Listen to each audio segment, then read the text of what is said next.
Hello, everyone. Today is February 25th, 2023.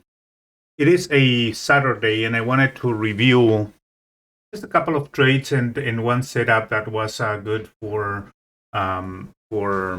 Friday. So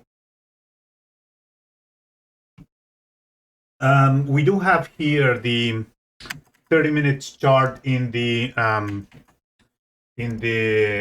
ES, and you see that there was a big movement um, before the market open or in the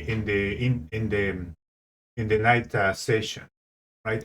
I have marked here levels that are important that I'm starting to keep there. This 4,000 level is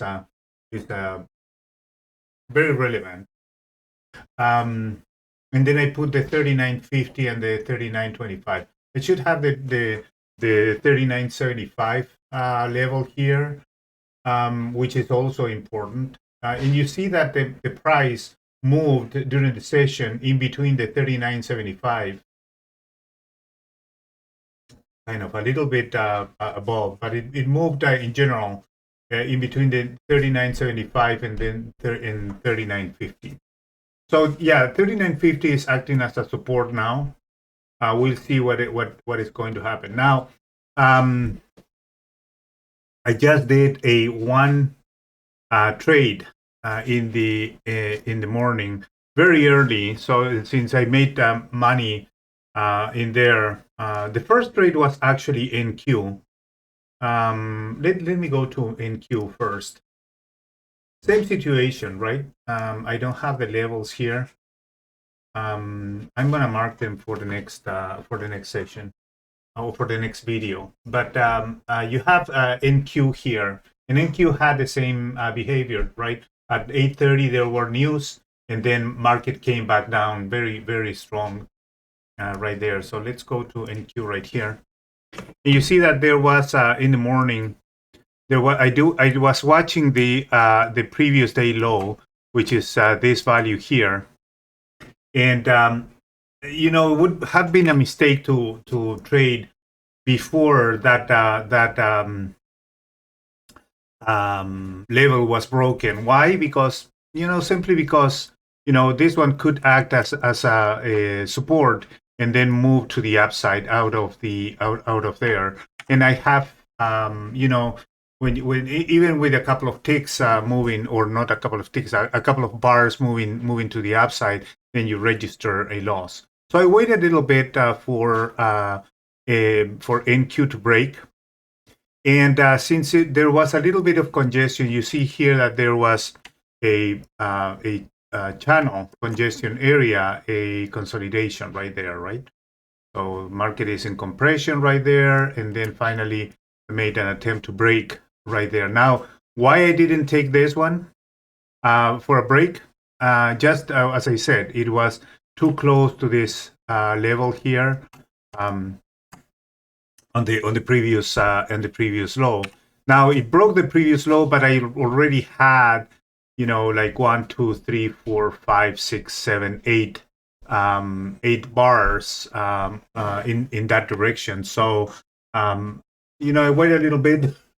This one here was acting as a support. Then it moved back up and then made a new attempt to go down. 835. I wait a little bit, and then I saw the second attempt right there. So I put the open order right there, and then that gave me $200 on that entry. I could have had this one run a little bit, but I'm trading. I mean, the market has been a little bit choppy, and not really.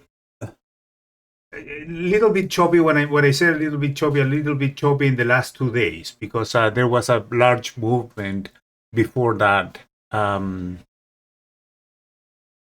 Market was moving nicely to the downside, and I was a little bit in the overnight. I was a little bit, or the market was a little bit extended. If you see here, there is a nice move in the overnight all the way there. So taking it here is kind of like trying to take a trade on in support.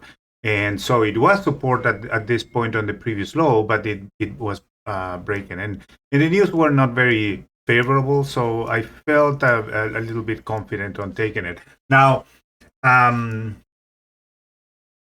now I just took that $200 profit there. Now for ES, let me see what happened the rest of the day. If you see, there was a lot of choppiness here. There is a compression area right in there, and then another one right in there. So this area, it's tough to trade. And Friday, I normally, try to make trades early in the morning. Just one trade or two trades. And if I make a $200, $400, then I'm okay. I can rest the rest of the day and see the market moving. Yeah, I leave a lot of times I leave money in the table, but a lot of times also, like in this case, I avoid choppiness area in and I save some money there. One thing that you have to learn is how to stay away and sit in your hands and not trade in moments where the market is not really moving or when you consider that it's tough. Um, um, when the market is not in a definite direction, and this is what I think that happened to NQ on Friday. Okay, so second trade was ES, as I was saying. The second trade came here 9 a.m. Again, news were at 8:30, and there was a move to the downside right here. Was not that clean. This is 8:30 right there. So market started to move sideways and then came back, and this one move was a little bit fast. Um, right up until this area here, 8:30, right? And then it make a week out of the moving average, and then there was a nice trade here that you could have taken right there. That one would be a target. Now, before the market open at 9 a.m., I saw that week out of the cloud as well. This one is a week out of the 34 right there. And then I decided to take that trade from here. Now, my initial target or the target was down below here, right? So $250 was the target in here. But since we have, since I identified this low right here, I just put the target right above this level. Right above this level right here, a little bit below the bar 5. So and that gave me $200. So $400 per account in here, which was fine. Then the market went up there and touched this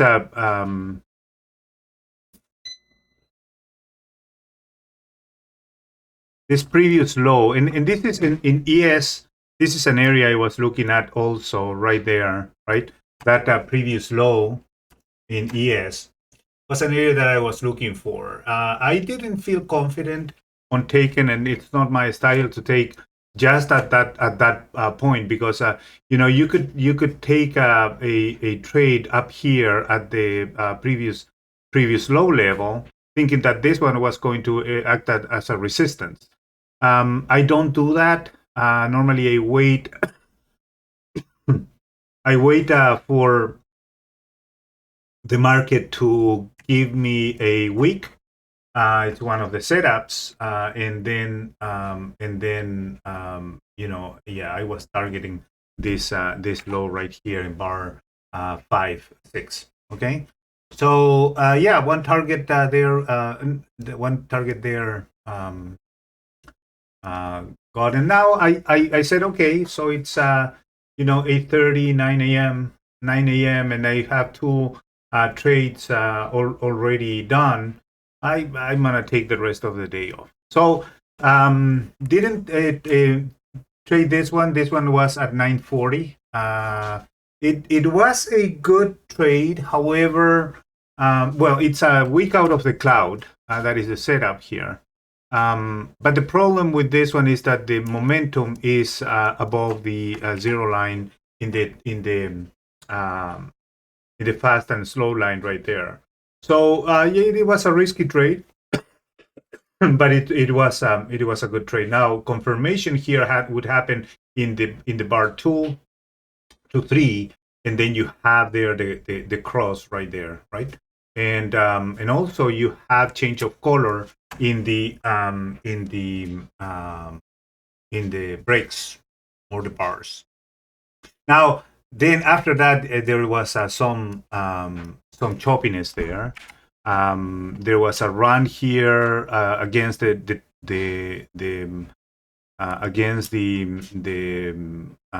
trend that gave you 7 boxes, but it's not a tradable area for me. This one would have been probably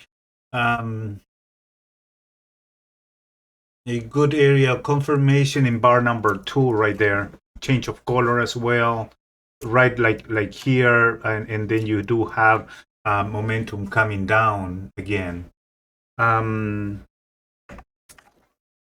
the market started to move in the in between the I changed the color here. This one here is the opening range on the 30 minutes from 9:30 to 10 a.m.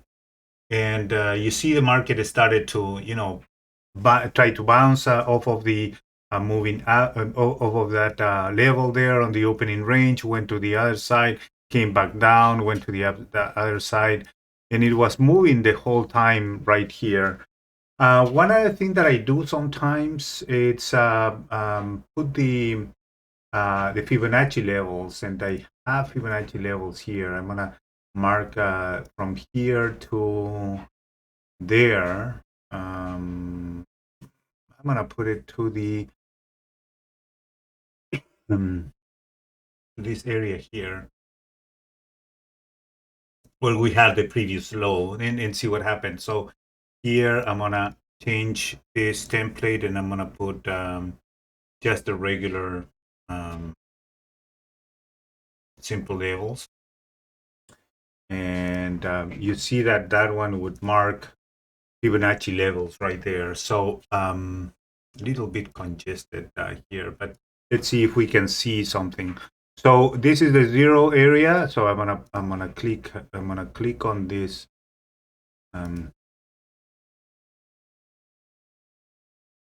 So this is the zero area there, and you see that this one moved back to where is it? 23.5 area right there.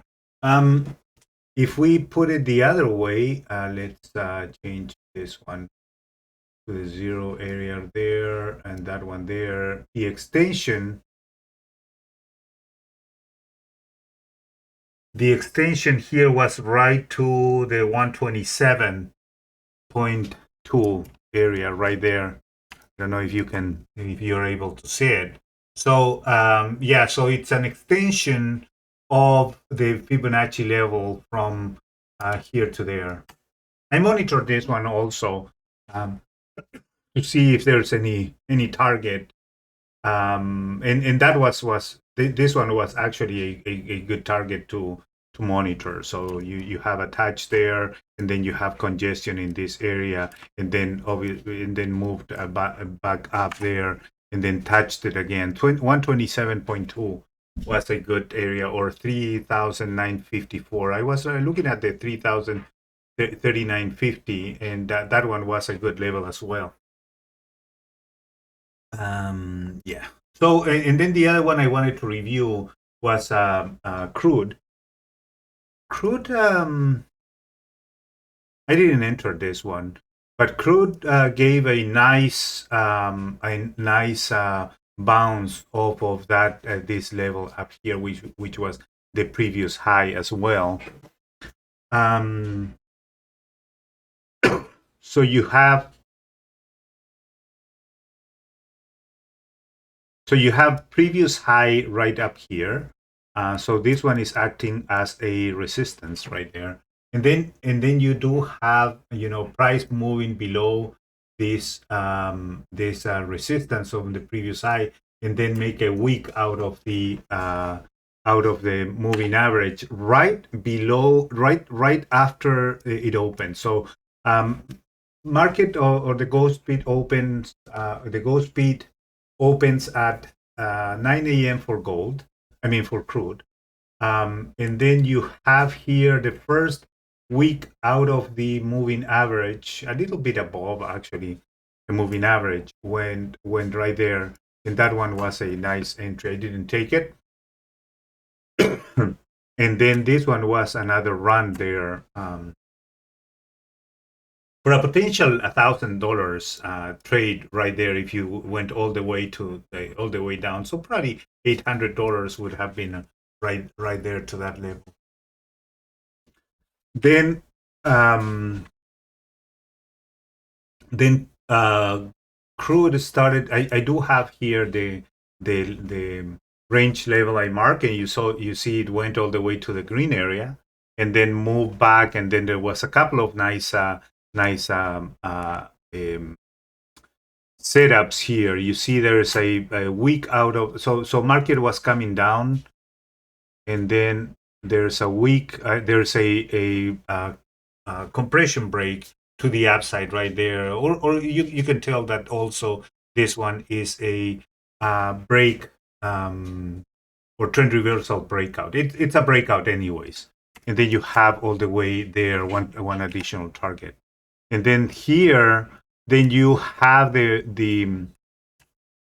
VWAP there, and it broke the VWAP all the way and moved nicely to this area here of compression in the overnight, right? So we have seen this happen over and over this week. When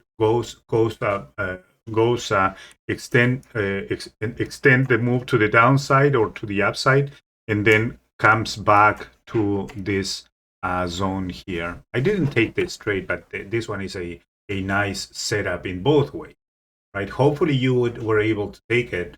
So you have one trade right there. This one is a little bit more risky. A good one though, a good one as well. The momentum is a little bit extended. This one is ideal because you have that, and then you have moving the fast and the slow line on the momentum are coming back down right there. So yeah, very, very nice. And then you have momentum. If you look at momentum here, you have momentum starting to bounce off of the zero line right here in the first two, and then off of this area right there too. So this one is a good area to or good setup for entries. Yeah, nice moves in crude. Let's see let's see what it does next week. I'm gonna open crude right here, and you see crude. Crude in this area is kind of like moving sideways. So it goes up, down, up, down. Now this was the move on the on or to the upside. Now we still have momentum negative on the daily, but this one here is a nice bullish candle. So I wouldn't be surprised if this start moving to the upside in the price, but I don't see a confirmation yet on the market forecast intermediate line. It's still falling right here. Even though momentum shorter terms, the momentum is rising. The near term and the market sentiment are all rising in the shorter term. In the intermediate term, it's still falling. So I wouldn't be surprised if we do have a little bit more choppiness before it goes up. And I would expect that crude will move up just because it is leaving this long term trend line that I have had drawn for a while now. So you see that I'm gonna put another another line right here. So that one is an ascending trend line that could work as a support. You do have higher lows. This one is a double bottom, and then I was expecting this one to come here to bounce, but it bounced a little bit earlier. So we'll see what it's going to do. Okay, so that one is crude in the longer term. I think that crude could go higher, but we will see. All right, thank you so much for watching, and remember to be careful with your trades and keep your stops tight. Thank you so much for watching.